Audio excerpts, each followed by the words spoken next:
Checkity check. Check, check, check. Everybody Check ready? yourself before you wreck yourself. Don't.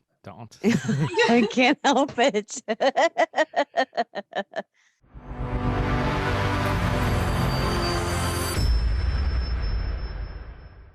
Welcome back to GC8. I'm Eric.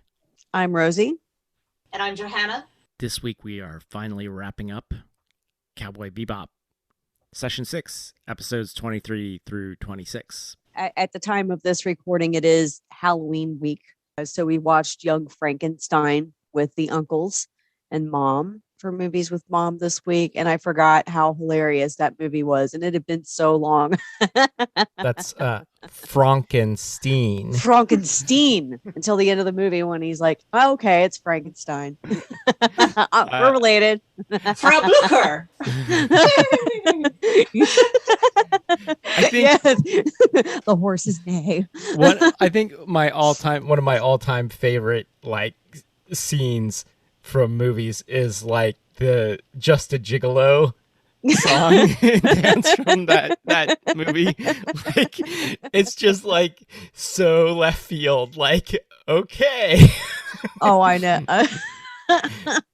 I think it's Gene Hackman as the blind man is such a great, just like the last person you'd expect shows up. It's awesome. Oh yeah. The uncles got a big kick out of that. That was really funny. And I love the putting on the Ritz scene when they perform at the end.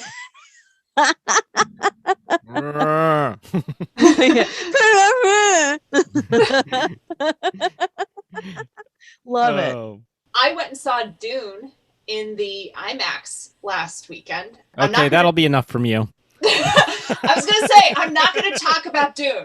I'm just going to talk about how awesome it was going to the IMAX after a year of not really seeing a lot of movies in the theater.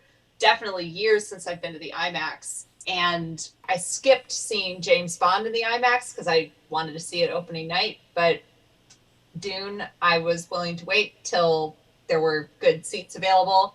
And oh my God, that is the only place to see that film and maybe any film. Praise to IMAXs if we're going to be talking about epic action in Cowboy Bebop. I can see how that might be the case for Dune, but I'm not a big IMAX person. I think that for me, the home viewing is not ideal, but IMAX is the opposite. It's too big.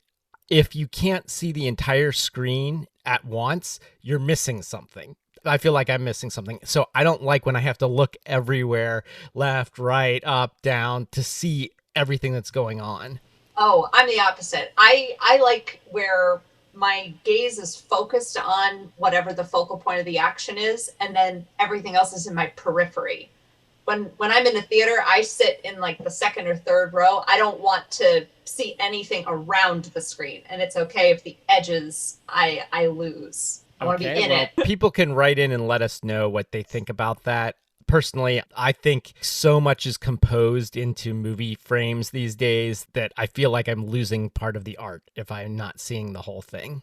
I would tell you what I watched, but I've been working so much the last week that I don't think I have consumed any media other than podcasts on the drive to and from work. So I guess I will say what I've been listening to is Spooked, which is an NPR show that has run the past few years, and it's a bunch of supposedly true ghost stories.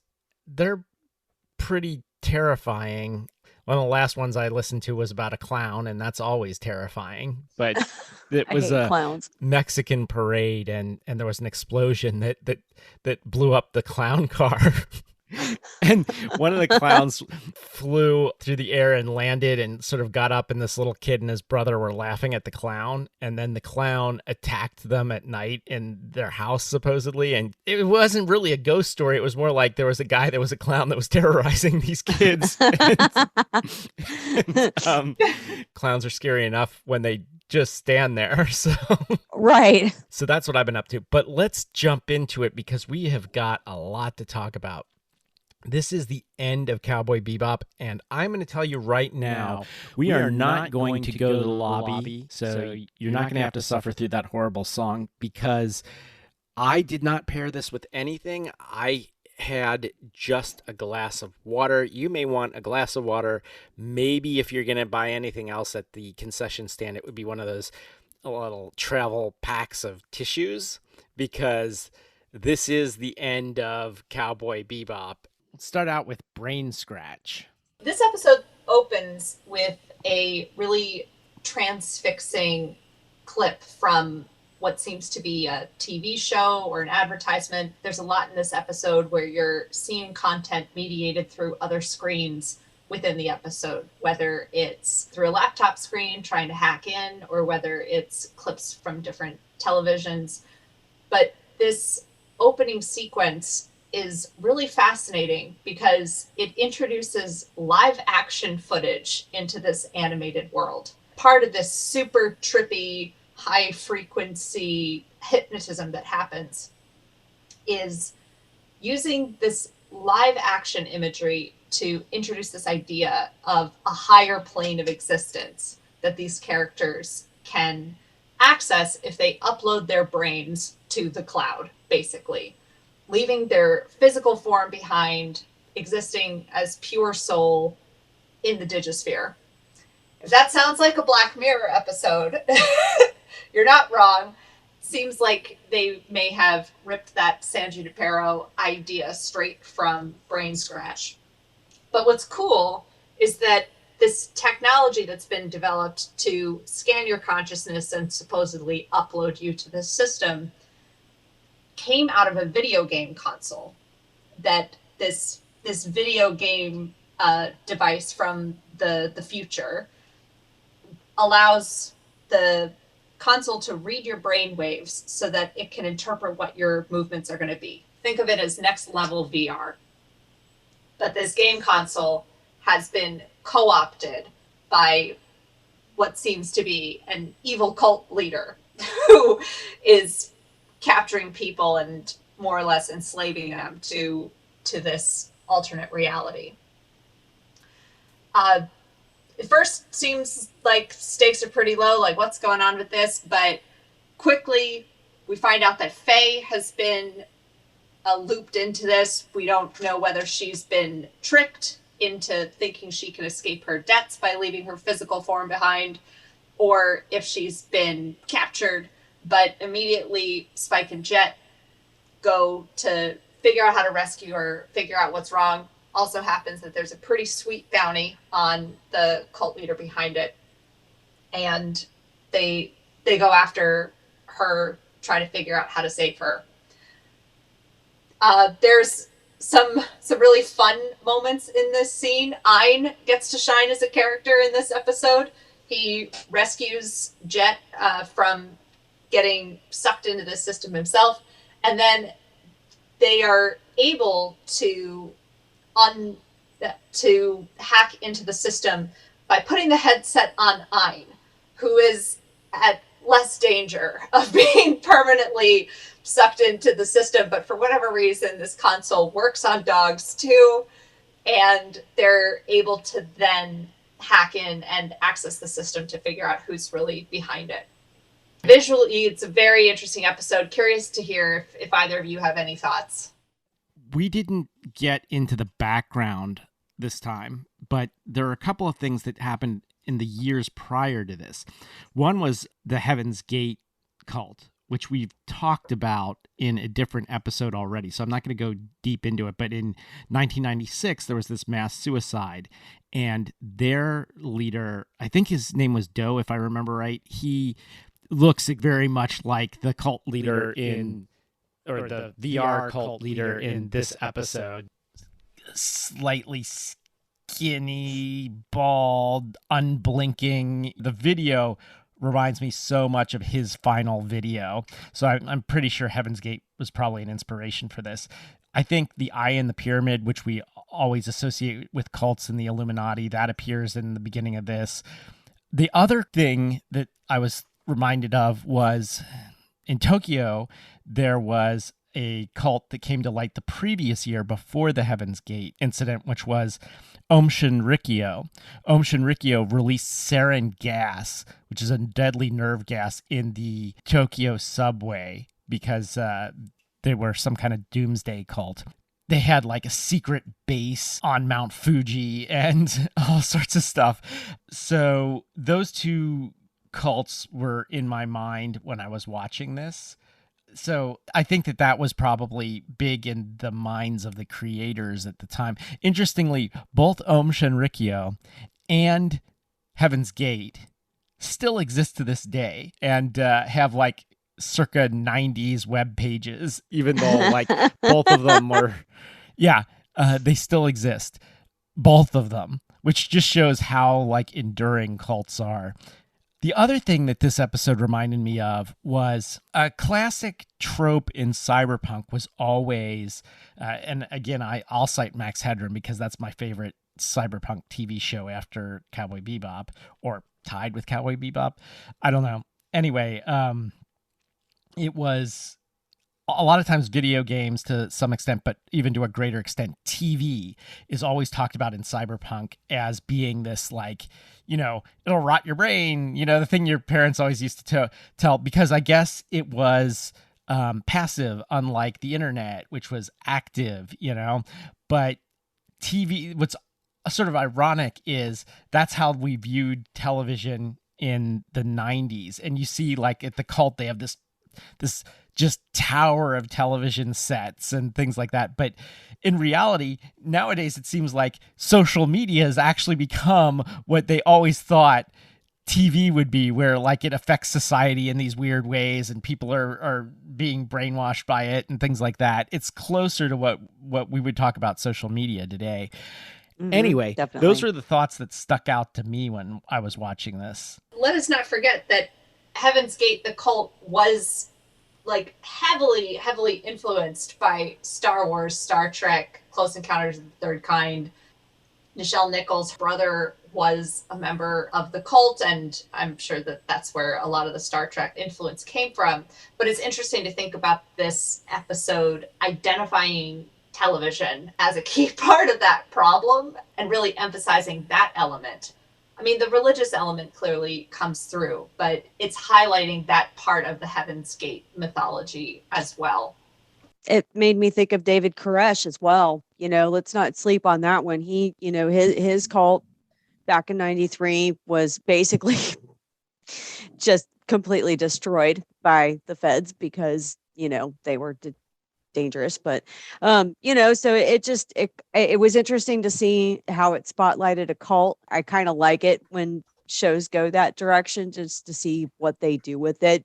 Growing up in a religious background and being told that everything is a cult, it's kind of interesting to see what other people's takes are on that. And also, can we talk about the fact that Big Shot, the hee-haw of bounty hunters was canceled during this episode? That was kind of a funny scene in the middle of the show that kind of broke things up a little bit. And then she was like, "I'm calling my agent." That was kind of funny. But it's also foreshadowing of the end of the series itself, right? True. Very true. Very true. I get the feeling that Cowboy Bebop was canceled and they put that in there. Like, okay, we know we're canceled. Let's cancel Big Shot. Let's start paving the way for that. I also think that this episode is a good precursor to shows like The Matrix, to things that involve your consciousness existing in another technical field and sort of imagining what that technology would be like. But we can get to that anon. All right. So let's talk about the next episode, episode 24, Hard Luck Woman. Of course, the title comes from a Kiss song. Kiss. Yes. I'm not actually a huge Kiss fan. Sorry to alienate the Kiss army, but yeah, it's a Kiss song. Listen to it if you get a chance. Anyway, Hard Luck Woman may refer to Faye, since this is all about her, but it also could refer a little bit to Ed. Both have had some bad luck in their past. In Hard Luck Woman, we find out that Faye was on a plane, space shuttle. It's actually, I think, a space shuttle, when the cataclysm happened. She was the sole survivor. The Bebop comes back to Earth, and Faye immediately takes off to find where she lived, and she takes Ed with her. But Ed actually takes her to the orphanage where she lived, and there the nun told Ed that her father came looking for her. We also find out that her father is, I don't know, he's sort of a crazy GPS guy. He's like remapping the Earth, which is a little bit odd because the landscape is changing because it's constantly being bombarded by pieces of the moon and stuff that are crashing into it. So it's kind of this quixotic venture. But there's a bounty on Ed's father. And so Jet and Spike come looking for him. Or shortly after that, the reunification of Ed, who her father thinks might be called Francois. So we have like a deadbeat enough dad that he doesn't even know his kid's name. But they don't seem to have a lot of animosity. Like they're happy to see each other, but he then takes off again and leaves her again. Faye goes back to the place where she was born. She had briefly encountered previously an old woman who knew her when she was a girl, and the place is gone. It's just completely destroyed. She sort of draws out a bed for herself on the ground and lies in it. Faye leaves the Bebop saying that she belongs back there and tells Ed, you belong somewhere too. Belonging is the best thing ever, which makes this episode even more sad when there is no place for them to go back to. The theme here, and this is a theme that runs through every major plot line in Cowboy Bebop, not just Ed and Faye. You can never go back. You can never go back to the past. There is no way back to what you had before. The final line of the episode, instead of saying see you cowboy, it says see you cowgirl someday somewhere. Reactions? So this show was sad for me, because there's nothing worse than watching a parent leave their kid. So that kind of didn't sit right with me, especially when he was like, yeah, that's my kid. Yeah, gotta go. And then you find out that not only that, he forgot which daycare he left his kid at, and his kid ended up in an orphanage. I mean, I don't know what it is with this guy, but he's a mess. And I feel like I've met a few guys like him in the past. The Japanese voice actresses that played Faye and Ed agreed Ed's mother must be dead, because no mother would let their child be put in a daycare and not like come for them or come looking for them. So although it's never written or said anywhere, they believe that Ed's mother's dead. Yeah, that kind of makes sense because she's just not in the picture. The guy did something that I hate to say is kind of stereotypical, where, it's like, oh, a guy doesn't know how to raise a kid, so he's just going to leave him somewhere and let somebody else take care of him, which it's been like that in decades past, but it's definitely not like that now. But, it's like also kind of interesting to see a nun running an orphanage in the future on a planet that's being destroyed by meteors. But but neither of them is particularly attached to each other. I think that Yeah. Ed doesn't even take the photo. I don't think she might have. I don't remember. But she just refers to him as father person. I know. She's like, father person gone. Father person like, meets "Aw." Spike person. Yeah, Spike person, father person gone. Also, did you notice that Spike was reading a book called Walking on the Moon, also a song by the Police? Wanted to Yeah. point that out. Yeah, I noticed that. Yeah, this episode hit me hard as well, Rosie. And some of it is just remembering, and Eric, I think your analysis of like you can't go back to the past is spot on, but boy, does this episode make you want to. that longing for your childhood self and wanting to protect that self from what's coming next, and also, wanting to go back to a time of innocence when you felt more in tune with who you are before life kicks the shit out of you. That all came through, but I think you're right. The episode clearly is showing that as much as you want to go back to being that younger self or to save them, you can't. Yeah. Okay. On that note, let's get into the final two here. The Real Folk Blues Part 1 and Part 2. I did look it up, and I mean, the Real Folk Blues is a song that was performed by the Seatbelts on the episode. In this episode, Vicious is about to be executed. I thought he was dead, but apparently he was just in big fat trouble. Spike runs into Shinjin again, warns Spike that Julia is in trouble with the Red Dragons. So, Spike is making it his mission to find her and help her. And then she eventually sends a message meet me at the spot. She runs into Faye, who Faye randomly helps her in a testy situation because Red Dragons are coming after her. Faye doesn't know that Julia is who she is. Julia doesn't know that Faye is who she is. They're like, hey girl, I got you. Okay. Helps her out. And then later come to find out Julia does know who Faye is. And she's like, tell Spike to meet me at the spot. He'll know what I'm talking about. Jet warns Spike, don't do it.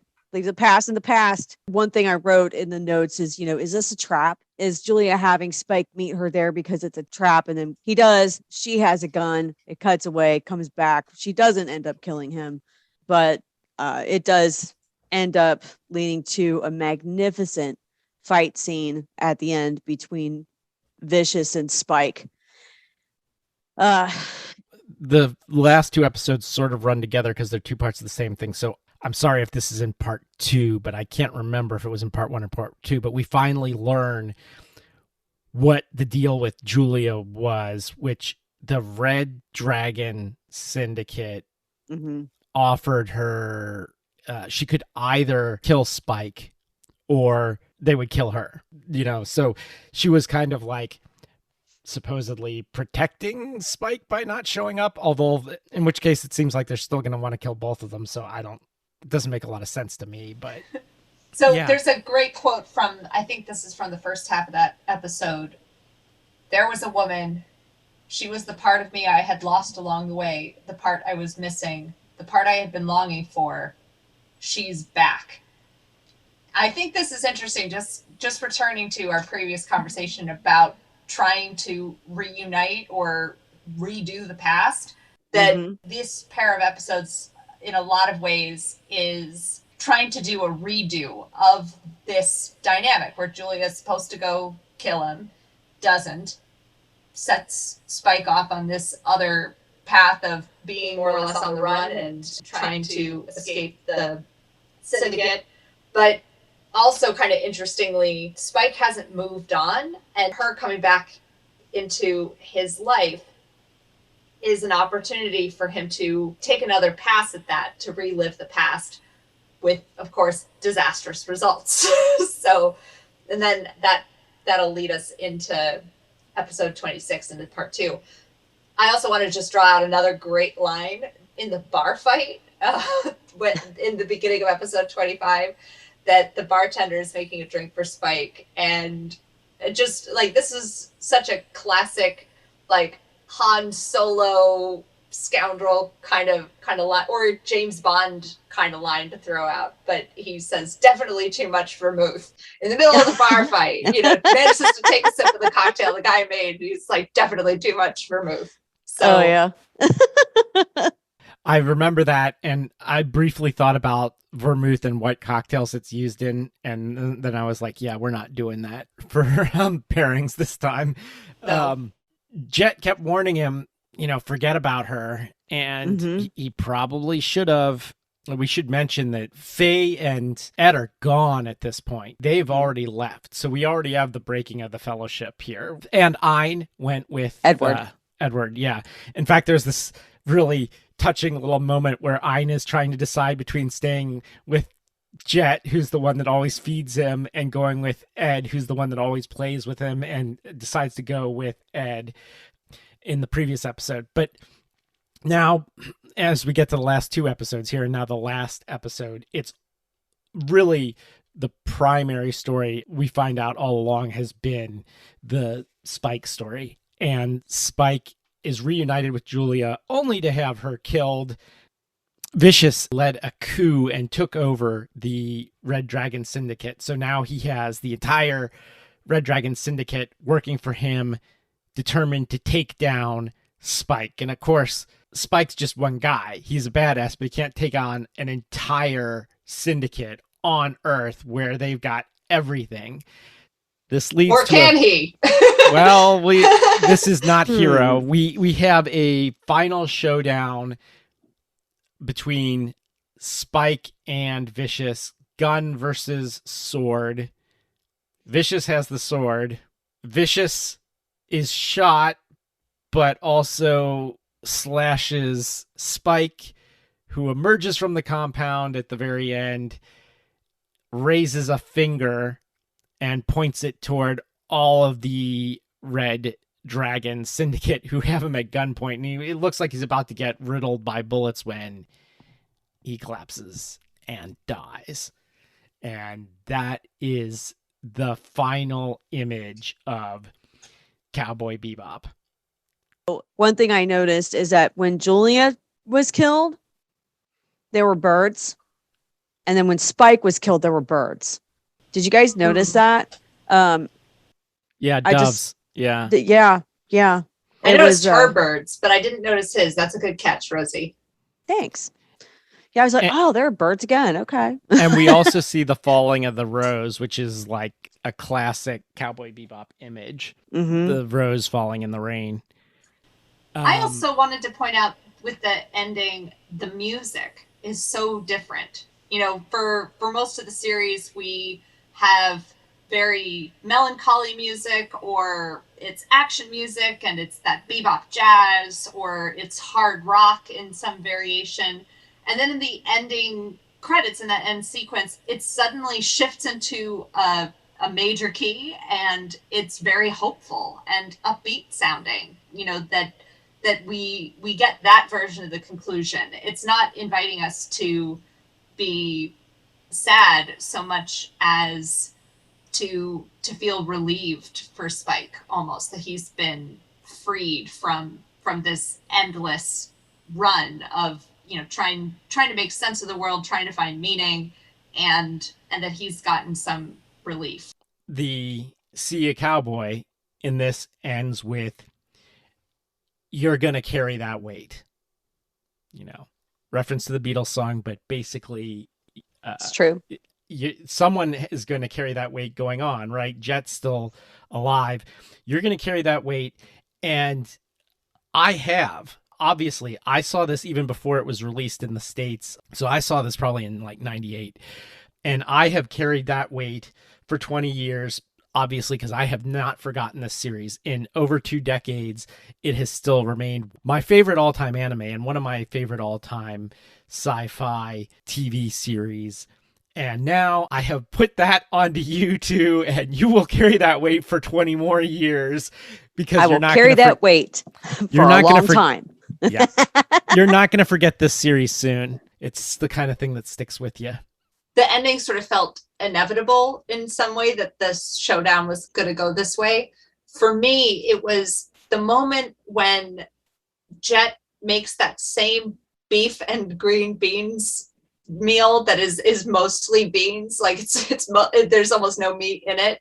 It's the same dish that he prepared in the first episode, and Spike says hunger is the best spice, and that you get this like closing of the loop feeling.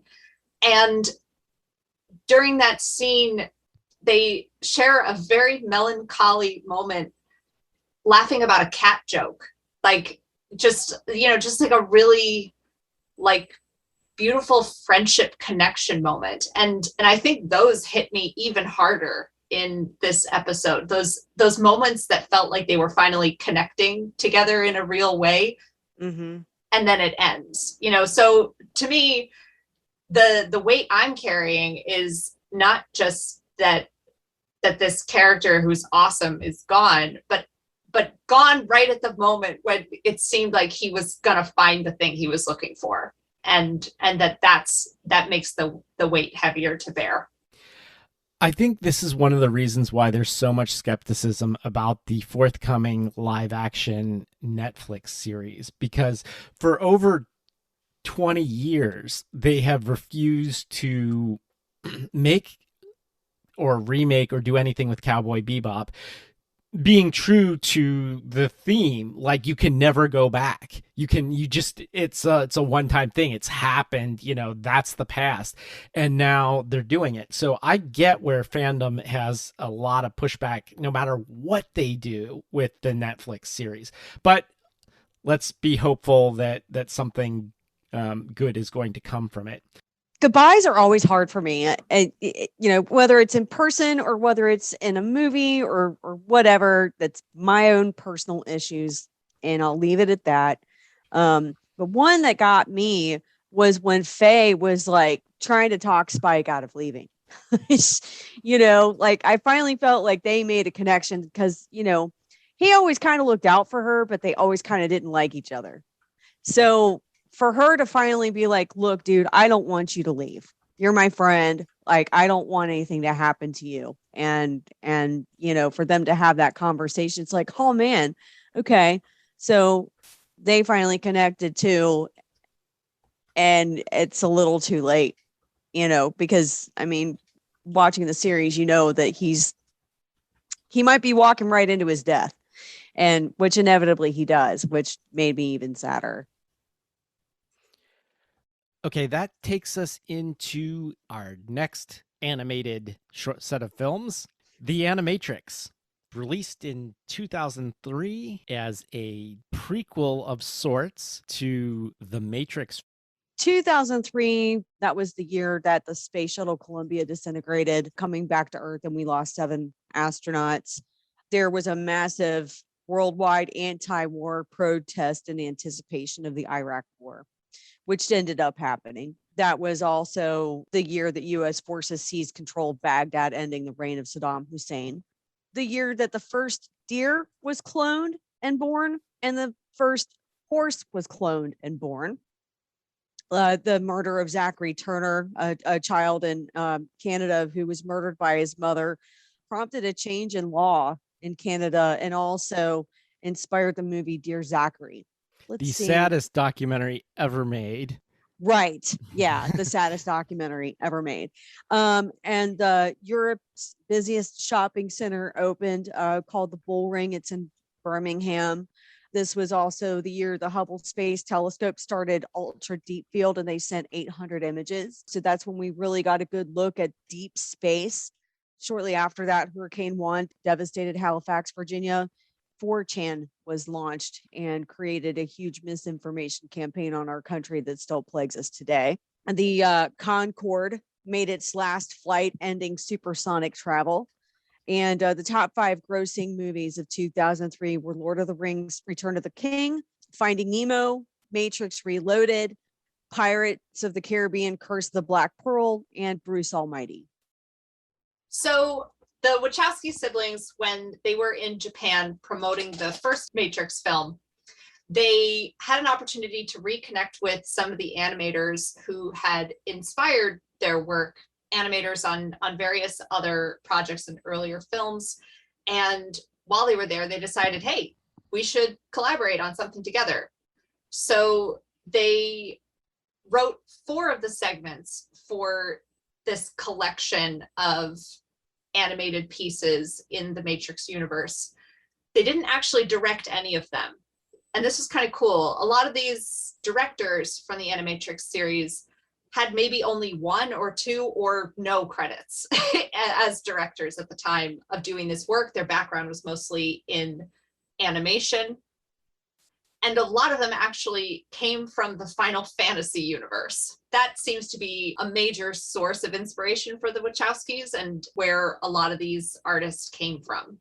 One of the directors that they brought on board is Shinichiro Watanabe from Cowboy Bebop.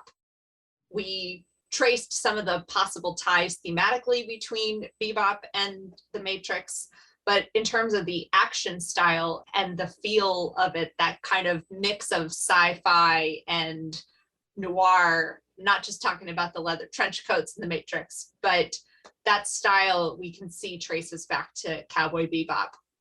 And Watanabe directed 2 episodes, Kid's Story and A Detective Story. Kid Story was actually written by the Wachowskis. So that collaboration was really joint between the two of them. Detective Story was written and directed by Watanabe. So that is entirely his. Some cool things, they managed to get back Keanu Reeves and Carrie-Anne Moss to do voices for their characters, which show up a couple times during the course of the collection. 4 of the films were originally released on the series' official website, but one of them was shown in the theater in between the release of the Matrix and teeing up the release of Matrix Reloaded. Final Flight of the Osiris, which seems to have a more theatrical look and feel, I'm just going to say, of the rest of the collection, and it's one of the longer pieces. That showed in front of Dreamcatcher, which was a sci-fi thriller based on a Stephen King novel. The full collection of animated shorts was released on DVD in 2003. Talent to watch out for. Peter Chung, who directed Matriculated, also worked on Aeon Flux, which we can see connections with. And Andrew Jones, who was an animator for Final Fantasy, went on after Animatrix to work on iRobot, Jungle Book, Lion King, some pretty major studio titles. And Mahiro Maeda, who directed Last Flight of Osiris, again, coming from the Final Fantasy universe, also went on to do animation for Kill Bill and the key concept art for Fury Road. Another project that a bunch of the directors worked on was a film called Wicked City from 1987, which is about 2 agents, a lady killer human and a demon who is supposedly rather voluptuous.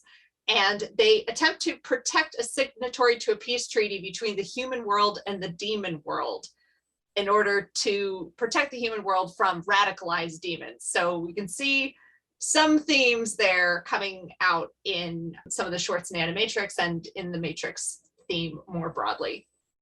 Final Flight of the Osiris, Rosie. Okay, so this starts out with a couple, I guess, doing the Matrix version of foreplay. And, they're in their sword fight and stuff, but, it's almost like strip sword fighting, which of course is disrupted when they see the Sentinels coming. And they find that the Sentinels were drilling to get to Zion. It was really good animation for the time. Really reminded me a lot of the Polar Express, and I actually looked it up to see if there was any connection at all, because the animation just really reminded me of the way the animation looked in the Polar Express, and I was kind of shocked to find that there really wasn't a connection, but it was very well done. Watching this particular episode does kind of show the progress that has been made in animation just since then, and it was really good at that time in 2003. But now when you watch it, you can see how much animation has improved to where it is now, I guess you could say, where you can see every fine hair on somebody's face and etc. I liked this short story, but I didn't like it as much as the rest of them. And I'll just leave it at that. It reminded me of the animation style that shows up in Matrix Reloaded as well. And I remember going to see it and what a big deal it was that they had animated human beings to look realistic enough where they belonged in the same universe as humans. It was one of the first films to really do that. And it was almost too human. It wasn't animated enough. It was in that uncanny valley of feeling like that is a real person's face I'm looking at, but there's something not quite right about it. That sort of sense. But also what drew my attention was the way the squiddies and the elements of the Matrix that are clearly special effects in the actual film looked identical in this version. They weren't animated any differently. Those registered as real squiddies, whereas the people didn't register as real people. And so that was kind of an interesting thing to think about of what elements in the Matrix does my brain tell me is real and which ones aren't? And how is this animated version of reality commenting on what I think is real, which is, of course, a big theme of the series. Let's go into the Second Renaissance, Part 1. One thing that was kind of interesting that stuck out to me was the name of the robot who first rebelled against the humans. Of course, these episodes, Second Renaissance Part 1 and 2, trace the story that Morpheus shares in the original Matrix about how it is that the robots came to take over the planet and what humanity did to cause that to happen, and also what they did to try to stop it from happening, and why the real world is the way it is. Part of it is the robots were increasingly being treated as a slave class of beings, and one robot finally stands up to them. This robot is called BI-66ER, which is a direct reference to Bigger Thomas, who is the protagonist of the 1939 novel Native Son. So kind of interestingly, they're suggesting there's almost a racial coding in this relationship between the human beings and the robot class. I'm not sure how I feel about that, frankly, but it was an interesting reference, and the name stuck out immediately as like, oh, that's significant in some way. So go read Native Son and come back to us and let us know what you think of that choice. They show some pretty horrific scenes of how terrible the human beings are to the robots and androids. And there's an interesting moment with a peaceful protest by human beings who are allies and advocates on behalf of the robots, and they get attacked. And so thinking about our current political climate, it's interesting to think about that ally dynamic. In this show, you don't really know who to root for. These episodes really complicate your feelings about how much the humans are to blame, which I think is awesome, because it is much more clear-cut in the Matrix series that the humans are the good guys, life is worth fighting for, the robots represent everything that's wrong with the world. These two episodes really take that dynamic to task. I like the raw animation style of these episodes as well. And then there's a lot of elements where the action is mediated by some other source. We're watching clips from TV shows, we're watching security camera footage, things like that. You get a sense we're on the outside of this conflict and it is coming for us. Definitely makes the humans look like total douchebags. There's a great scene where an android woman is ripped limb from limb. And at first you don't know what you're looking at. You don't know if she's human or not. And it seems like she is. And then you see that she's an android and being attacked. A lot of the visuals also reminded me of iRobot, some themes also from Battlestar Galactica of the relationship between humans and androids. And of course, the Terminator. Tons of imagery coming through of what that barren, conflicted world looks like. Just like I mentioned that Final Fight of the Osiris reminded me of Final Fantasy, The Spirits Within, although that came later. An antecedent to the Second Renaissance Part 1 and the relationship between humans and androids, to me, is AI. Kubrick's last film, finished by Spielberg. Definitely you get the androids being ripped apart by humans and stuff like that. You really feel for the machines. When you were talking about race in this, did you mention the quote from the Dred Scott decision? No. The defense attorney is Clarence Drummond, which is a portmanteau of Clarence Darrow and Henry Drummond from Inherit the Wind. And there's almost a direct quote from the Dred Scott decision where they say, "We think they are not and were not intended to be included under the word citizens in the Constitution and can therefore claim none of the rights and privileges which that instrument provides for and secures the citizens of the United States. On the contrary, they were at that time considered as a subordinate and inferior class of beings." So, yeah, that's definitely a theme they wanted to bring out in the Renaissance Part 1.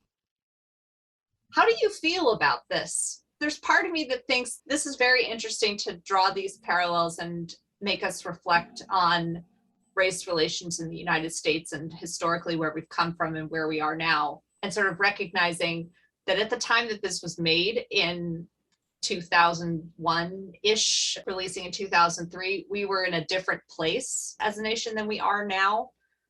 But I'm not sure I see the parallel. Like, I see that they imposed that on there, but I would not have gone in this direction personally. I like it. I think that one of the great things about science fiction is that, unlike the romance genre in general, now science fiction has to do with a setting more than it does character, but unlike the romance genre or, say, the thriller genre, you aren't usually dealing on an individual level as much as you're dealing with a societal level. So you're looking at big social issues often with science fiction. I think that's what science fiction is really good at. So it's really good at offering commentary on society as a whole. That's one of the things I like about science fiction, and that's one of the things I liked about the Second Renaissance Part 1. That I see. I was conflicted while I was watching Renaissance 1 and 2, just for the same reasons that you had stated. When you think about it, a robot doesn't need food to survive. It doesn't need shelter. It doesn't need to worry about which political people are running their township at the moment. I mean, they're robots. They weren't designed for that reason. Like, they were designed to help us, not be citizens alongside of us. But then at the same time, it was disturbing to me to watch that scene where the female robot was being torn to shreds. And in that respect, that shows how inhumane humans can be.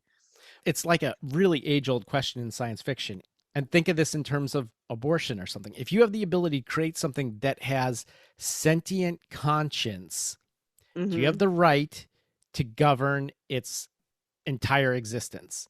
Can you say, I created you, therefore I can destroy you at any time for any reason? Or does artificial intelligence at some point have rights? Does it reach a point where artificial intelligence says, I'm an android, but I petition the courts for the right to self-governance, and you can't destroy me just because you created me. You know, I now have my own life. I think yeah, go ahead. Yeah, I see that. I think maybe what Rosie and I are snagging on a little bit is reinforcing this parallel between enslaved people from history and robots. Like, that there is a difference. There's a very significant difference. And this is just kind of an interesting thing that happens with fiction that is trying to make a critique of the society, that sometimes it inadvertently reinforces the exact thing that it's trying to create. Yes. That it's trying to critique race relations and the history of relations in the United States, but in the process it is accidentally reinforcing this parallel between people of color not being quite human. It's like, and it's trying to critique that idea, but it also is introducing it, which is a problem. So as the only semi person of color on here, I will say, all right, fair. that I don't quite see it that way, but I wish we, this is one where we could really use some people writing into us to give us their opinion, particularly people of color. What did you think of that comparison? Anyway, I don't want to get hung up on this too much because there are 9 episodes here. And just real quick though, I do want to point out that the robots were created to be of service to us. Whereas on the other hand, if you're using human beings to be of service to you in that way, it's all rooted in taking that person out of their culture and forcing them to take care of you and meet your needs. Okay, and so if I said, like, I'm a jealous God and you either worship me or you go to hell, but I'm going to give you free will. All right. Right. But if you turn against me, I'm going to send the angel of death to kill every firstborn man, every firstborn animal and, cause a plague onto tons of, and suffering for, in fact, it doesn't even have to be you. It just has to be your ruler. If your ruler decides to go against me, I'm going to cause mass suffering for all your people because I love you. I am a loving God that created you and you have free will, but you serve me. Damn it. You serve me. Okay, now I have PTSD from growing up in church. So, well, I was going to say, actually, what's interesting about this set of 9 films is I felt like they didn't dive into the religious side of the Matrix nearly as much as the films do. The films are like clear biblical parallels and this idea of like, there's a higher plane of existence that we all are going to get to, and that you're like trapped thinking this is the real world, and like obvious religious parallels there. It's kind of nice actually that this set of 9 shorts, I didn't feel like there were those religious overtones, but we can dig into the other episodes and see if you disagree. Well, I just used religion as I used it for comparison terms of someone who creates someone else, right? Right. The idea that you own that which you create, even if your creation feels differently about it, the Frankenstein thing. The Second Renaissance Part 2, there's nuclear devastation from this war between the humans and the machines, but the machines are pretty much impervious to radiation, so they basically pretty much took over at this point. Humans then, to counteract this, initiated Operation Dark Star, which is one of the stupidest things ever. So they decided to blot out the sun because the machines apparently, I guess, are solar powered and get their energy from the sun. So they blanket the entire Earth with black clouds that stop any sunlight from getting to the Earth, which, who thought up this plan? Because who needs the sun more? Humans. This like this turns we're into already depressed enough. Yeah, now you're going to take the sun away. Well, that means no food, no nothing, because plants can't grow and things like that. So there's a total collapse of the biosphere, and then the machines really take over. Both the look and lines like this remind me of Brain Scratch from Cowboy Bebop, where the line is, I have it here somewhere. Your flesh is a relic, a mere vessel. Hand over your flesh and a new world awaits you. We demand it. But also that when we were talking about Brain Scratch, we talked about that mix of live action, that mix of animation, and this, for one of the first times, a really good mix of computer graphic animation with traditional anime cell animation. The humans are completely conquered. They have to surrender, and the machines, they win, but it's kind of a Pyrrhic victory. So they need to rebuild because they're lacking power now too. So they build the Matrix, basically these little pods to put the humans in, and they keep them sedated and use them as batteries. One of the things that most bugged me about the Matrix, which Rosie knows we will talk about in the upcoming episode of the Matrix. And then, they keep them alive and they keep them in this state where they have an artificial reality that they live in that doesn't actually exist, and few people escape. Eventually Neo, our protagonist, will in the Matrix. And so that's the new Renaissance Part 2. Did anybody notice the apple? That like an apple showed up throughout the whole thing? Yes, the one religious overtone. There's the one religious overtone, and I find it. Well, is that a religious overtone or is that Apple computers? Ooh. Could be both. Could be both. I mean, Adam and Eve, that kind of all was launched with an apple. Internet technology, all launched with an apple. Just saying, throwing it out there. Did we mention back when we were talking about Cowboy Bebop that Ed's father was named Apple something? Yes. And his partner, we didn't talk about that, but yeah, thank you. And for his pointing that partner out. was Macintosh. Appleberry. Oh, that's right. Yes. So anyway, next up is Kid Story. This one was written by the Wachowskis. It starts off with this kid who has a dream of falling off a building, and then mentions like, why does it feel more real when I'm dreaming than when I'm awake? And he's a high school kid going to Clearview High School. And he was in a situation and he started saying, Neo and Trinity, get me out of here, get me out of here. And he wrote that on a notebook. I don't know if you guys saw that. There was like a notebook and there was a bunch of scratches on there, which looks like one of my notebooks, but it said, Neo, Trinity, get me out of here. They figure out that he knows that he's living in a simulation. So then they start coming after him. He goes to jump off a building and verbalizes like, Neo, Trinity, help me, get out of there. And then it cuts to a funeral for the kid. And then I believe it was Trinity that you hear mentioning, like, this is the first time a human has done self-substantiation, which basically he killed himself to get out of the simulation and to live in the real actual world. Fascinating take on that. I enjoyed this short film. This is another great example of an episode that is calling back to something that's referenced in the Matrix. In this case, it's a reference to something that happens in Matrix Reloaded, I think. So this may have been preview or developed simultaneously with that storyline. But in Matrix Reloaded, there's this kid who follows Neo around like a dog and thinks that he saved him. And Neo says, I didn't save you, kid, you saved yourself.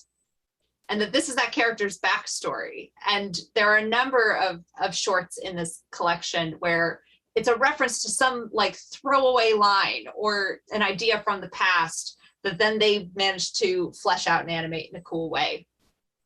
Program, Johanna. I loved this episode. This one was so much fun to watch. It's classic samurai look and feels like classic anime to me. And there's almost a Westworld sense about it. The two characters are in this samurai world, but they've come here for practice. The way the episode sets it up for you is you think that they are people who are aware of the real world and are coming to play in the Matrix in a universe that they've created. And one of the characters is confronting the other saying, I figured out a way to go back. I figured out a way for us to take the blue pill instead and live in the Matrix forever, which is exactly what Cypher's plan is in the original Matrix film. They have this epic fight scene where they are in the forest with snow. I hate to say that it did kind of remind me of the awesome lightsaber fight from Force Awakens with Rey and Kylo Ren. Like there was a little bit of an echo there, and I'm like, oh, that's where they stole that from. They stole it from this samurai scene, probably millions of others. But love the way the forest fight scene with the snow was animated, and then the chase over the tops of buildings, super fun. But then the character Sis refuses to go along with this plan to take the blue pill and go back, is just about to be executed when she is unplugged and wakes up, and it was all just a training. This was such a great little bite-sized episode, and that turn of, oh, what we're watching is a training. What we're watching was something they were doing intentionally. But she is seriously shaken by this, just as we, the audience, are.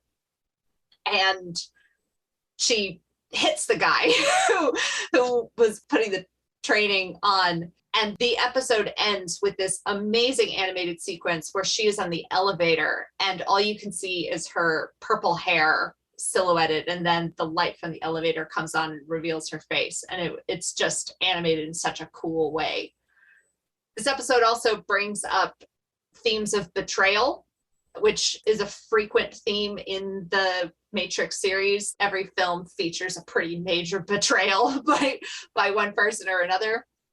It also brings back this sense of what's real, what matters. And in the course of the training, the guy who's insisting that they take the blue pill says, what's real doesn't matter, only how we live our lives, which I think is an interesting message to bring out for fans who get wrapped up in this idea of like everything's a conspiracy or none of it's real or it's all just a projection from my own brain or whatever, but sort of reinforcing, yeah, you can go down those rabbit holes all you want trying to figure out what's real and what's not real, but ultimately what matters is how we live our lives, and that message is true whether you're in the real world or in the Matrix. That quote actually kind of saddened me, just for the people in the Matrix world. Like, maybe they got to that point where they're just like, it doesn't matter if it's real or not. This is my life now, and this is how I have to live it. And that always kind of breaks my heart a little bit. I always root for humans to live like good, fulfilling lives and to be happy and things like that, you know, and in the Matrix, is that even possible? They're not living in reality. And if they were living in reality, it's not great. So, you know, where do I don't know. It just took me down a rabbit hole of like, in that world, where do people find happiness? Do they find true happiness? You know, and if they find happiness, is it real if it's in the virtual world? And if it's in the real world, is it really true happiness because everything is so messed up? So that was just my brain working overtime, thinking about that, way overthinking it. Let's jump into the next episode here, which is called World Record. The first note I took on this was, did anyone watch Liquid TV? This looks like Iron Flux. All I right. watched that. So now I watched that. That was good. And when you pointed out that was the same animation, I was like, yup, it sure is. Yeah. So it's a very stylized form of animation. I'm not crazy about it, but it really fits this episode. So this is about a Olympic runner. He's a U.S. track and field competitor who has the world record in the 100-meter. Since he's made the world record, has become like disgraced for failing drug tests. He has this chip on his shoulder. He's going to prove them wrong, that he can really beat that score even without drugs or whatever. His coach refuses to go along with this. And the whole point of this episode, we learn at the very beginning, the narrator tells us that not everybody escapes the Matrix the same way. That most who learn of the Matrix learn about it through a combination of intuition, sensitivity, and a questioning nature, but not everyone. And so this race is being monitored by agents of the Matrix. And what happens is during the race, he exceeds what I guess is supposedly humanly possible, and his muscles and tendons burst in his legs, but he manages through sheer willpower finish the race and break the record. But that burst of energy somehow makes him snap out of the Matrix, like he overloads it or something, and like sees that he's actually just living in this pod and realizes what's going on. Of course, the Matrix tenders immediately swoop in and sedate him, and he eventually wakes up in a hospital in a wheelchair. But he succeeded. He beat it. But he's also now aware about the Matrix existing. They say that he's not going to be a problem, that they've wiped his memory. But in the final scene, this nurse is babbling as she's wheeling him in a home or in a hospital, and he's still being watched by an agent. And he manages to get up out of the chair, even though his legs supposedly don't work anymore, and breaks out of restraints that hold him into the wheelchair. And he says the word free, but then he collapses and gets put back in the wheelchair. And that's the end of the episode World Record. It's very different in feel from the other episodes. Clearly, they wanted to do a willpower triumph of the human spirit thing here. To me, it doesn't work. Like a lot of things in the Matrix, I often have problems with the science in the science fiction here. The Matrix is heavy on parable and it's heavy on the higher concepts, but translating them into the science doesn't always work. And that part of my humans as batteries thing is just kind of flawed. And then this idea that you can escape it by like some burst of energy, it makes for a very like poetic and passionate story, but it doesn't make for one that makes a lot of sense to me. Like, how does the science behind this work? Which is a problem I have with a lot of these. Yeah, I would actually say one of the things I liked about this episode is that it's a break from the larger war. A lot of these shorts and, of course, the whole movie series is very focused on like the human resistance to the robots and the ultimate battle that's coming. And what I like about this episode is that it's kind of got more application to how we think about our own lives and what holds us back, especially with athletes pushing themselves to not believe in their limitations and just believe that they can keep pushing and that there's always more that they can give. They can always be faster. They can always be stronger. And so I think this is kind of an interesting application of the Matrix to a real life kind of thing. And that even though they show you the pods and tie his story to the larger tale, kind of the mythology of it feels like it's got more real world in it, which I liked. It was nice to take a break from the war for a sec. I also like how it kind of pointed out how we have a tendency to push athletes to unhealthy limits. That's one thing that we're just now starting to talk about, really, really look into and talk about. For example, the effect of concussions on athletes. The NFL has really been taken to task on that whole topic because there are football players out there that can't function like normal human beings because they had so many concussions throughout their career. Their brains are mush now. In roller derby, if you hit your head, you have to sit out so many jams before they allow you back in because we're very conscious about brain injuries and things like that.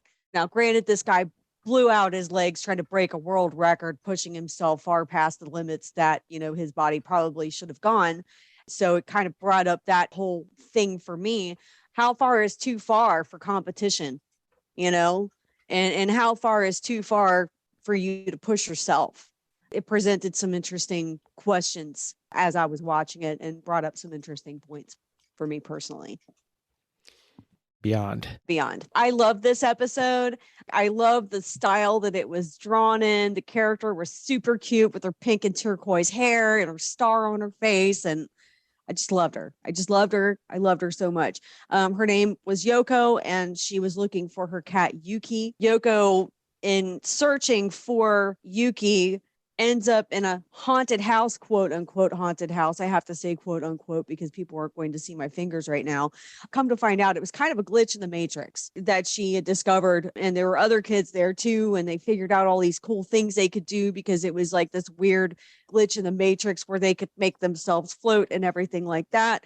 But once it's discovered that these kids figured out what this place was, they come in and they reconfigure the space and move it somewhere else or fix the glitch in the Matrix or whatever.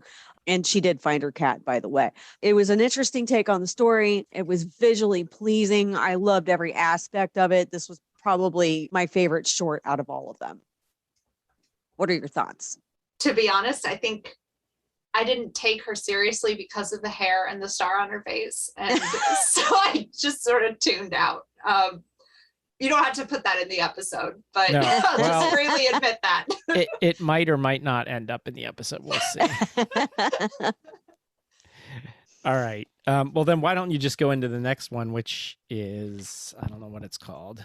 A detective story. Detective story. Yeah. Written and directed by Shinichiro Watanabe. Definitely feels the most Cowboy Bebop of the two episodes that he directed.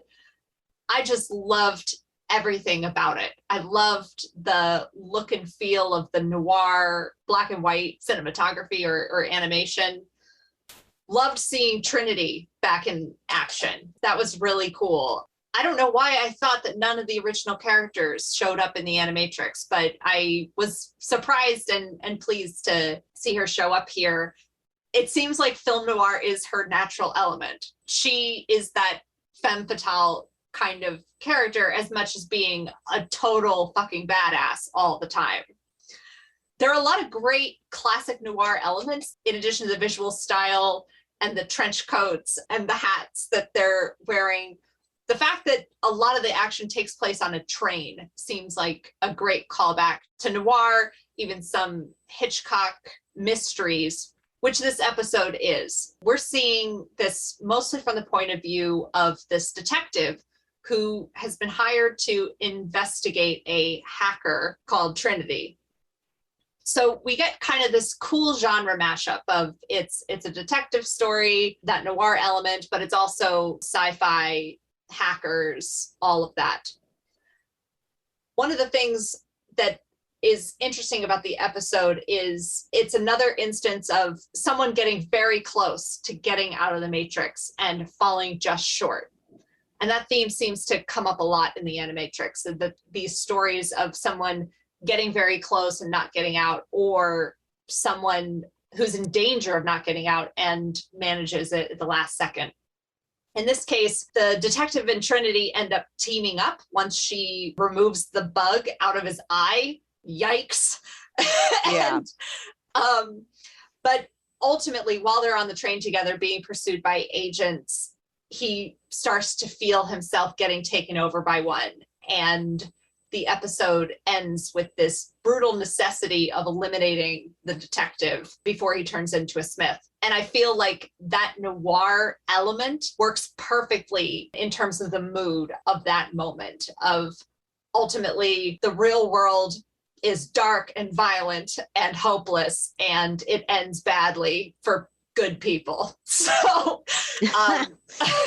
really, really enjoyed Detective Story. Great action sequences and great performance by Carrie-Anne Moss doing the voice of her own character. So I want to pick out a couple of references to film noir here and hard-boiled fiction in particular. Both Sam Spade and Philip Marlowe are mentioned, Dashiell Hammett and Raymond Chandler's major spies that were in numerous films noir. And Ash's cat is named Dinah, which is a reference to the character Dinah in Red Harvest, which was Dashiell Hammett's first novel that kicked off the hard-boiled detective craze. Also, Dinah happens to be, if you remember Alice in Wonderland, that was the name of the cat that Alice had. Remember, she scolds Dinah a couple of times. Obviously, there's lots of references to Alice in Wonderland in The Matrix. The Matrix itself is compared to Wonderland. Remember the rabbit hole and all of that. Follow the White Rabbit. Yeah. Follow the White Rabbit, the 2 pills and all of that. The other neat little thing is we talked about firearms and how specific firearms lend a specific mood to different things. We talked about this a bunch when we were talking about the Bond series. Often in hard-boiled fiction, you have the snub-nosed revolver. In this case, it's a Colt detective special, which appears in tons of film noirs because it's an easily concealable, very reliable gun. It's Ash's revolver in this, but also we talked about how a lot of this happens on a train, and in The Matrix, when we get to that, we'll talk about the train man, and he has one of these Colt detective special revolvers too. Matriculated. In my opinion, Animatrix, in the order that it's in on video, which is not the way that it was released theatrically in Australia and not the way you can find it currently streaming as of the time we're recording this, which uses a different order ending with the final flight of the Osiris. This ends with Matriculated, which in my opinion is one of the weaker installments. It was one of my least favorite. You basically have a bunch of humans that live above ground that are not trapped in the Matrix, and they catch robots or AIs, whatever they are, and they put them into their own kind of matrix where they're trying to like get the robots to understand that humans have feelings, and they're trying to get the robots to have feelings. It's weird. I think it's, they eventually, the Sentinels discover where they are and raid them while they're trying to do this to yet another robot. They seem to be marginally successful with one, but everything is destroyed. They're trying to get the robots to dream. The whole thing is surreal and nonsensical to me. They succeed in converting one robot. I guess it's supposed to give us hope that this is going to go back, and infect the Matrix, running the hive mind or whatever, and hopefully turn the tide because now the AIs have feelings for humans. I don't know. I thought this was an interesting commentary about the role that fiction plays in building empathy and helping us understand people who are unlike ourselves. While a lot of the Matrix definitely is making a commentary about what we do on the internet is real and whether you can make real connections in the virtual world or how much of our brain is being sucked into that so that we're not living our own lives, or whether the only thing that's real is what's on the internet because that's where you can really be yourself and then the real world is where you're trapped. Like, there's a lot of commentary there, but there's not a lot in the Matrix about fiction and storytelling and what it is that slipping into that experience can do for you in terms of greater good or personal transformation. And I felt like this episode was an example of that. If they're able to show the machine some glimpse of what their experience is like, then the machine is possibly able to develop empathy towards them. And that in some ways, it's kind of indicating what this larger project with the Matrix is about. That it's about communicating a type of experience so that you can become more sympathetic to other people who feel like they can't be themselves, who feel like they are disconnected from reality or other people, feel like they aren't able to fully actualize who they want to be. Not trying to read too much into the parallels about the Wachowski siblings going through their own transformation, but a lot of fans have definitely cited that as a possible inspiration for the Matrix, of feeling like you're trapped in one form of yourself, but there is a better version of yourself or a truer version of yourself that you could access in another world. It's amazing how much the world has changed since then. I am the parent of a trans child myself, and watching their transformation has been interesting because they've always been, throughout their life, they've been trying to find out, find their true selves. And I feel like my child personally is getting to that point, and I'm very proud of them. I love them very much. So it's kind of nice to revisit this whole series again this day and age and kind of talk about that. Yeah, and I feel like we've given a lot of discussion to our disclaimers about spoilers, but I think that I should have clarified this at the top of the show. I think all three of us consider ourselves trans allies on this show. Absolutely. 100%. But this particular show is about film history, and so it's okay, I think, for us to refer to the Wachowski brothers because they were at the time. When we talk about their new film, they are the Wachowski sisters now.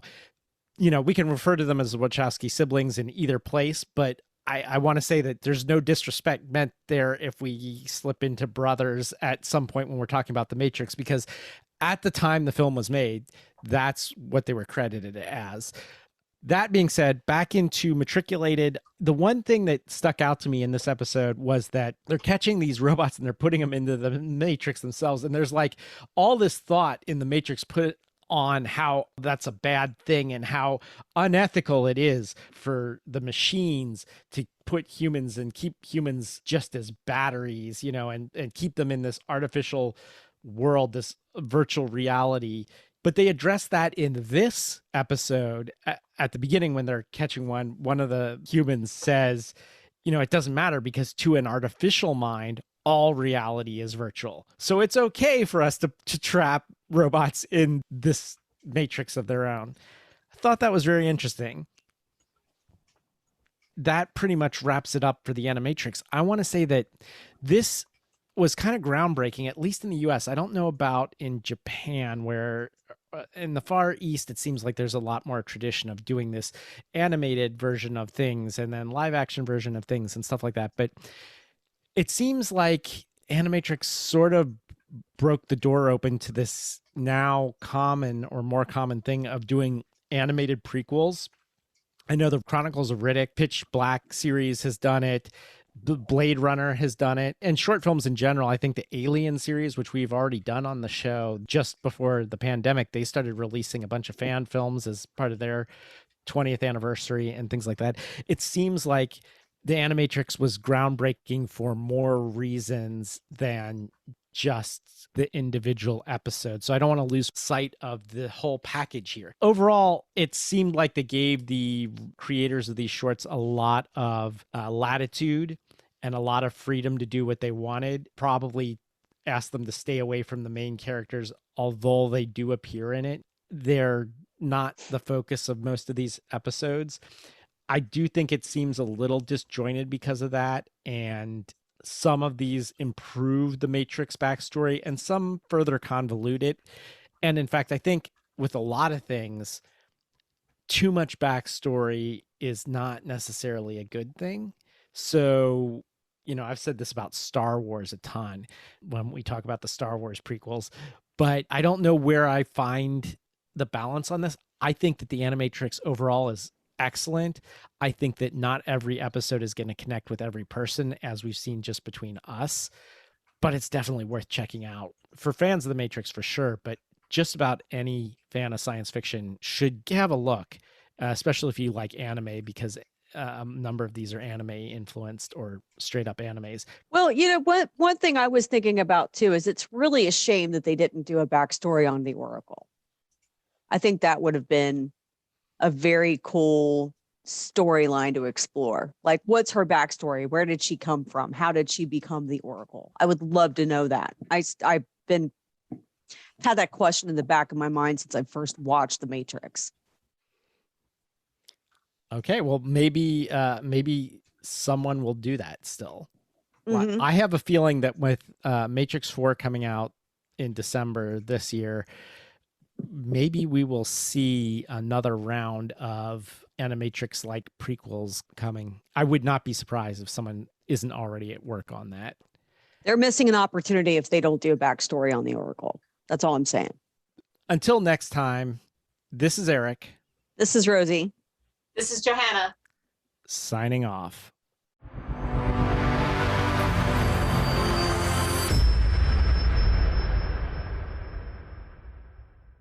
Let's start out with Brain Scratch. Oh gosh, brain scratch.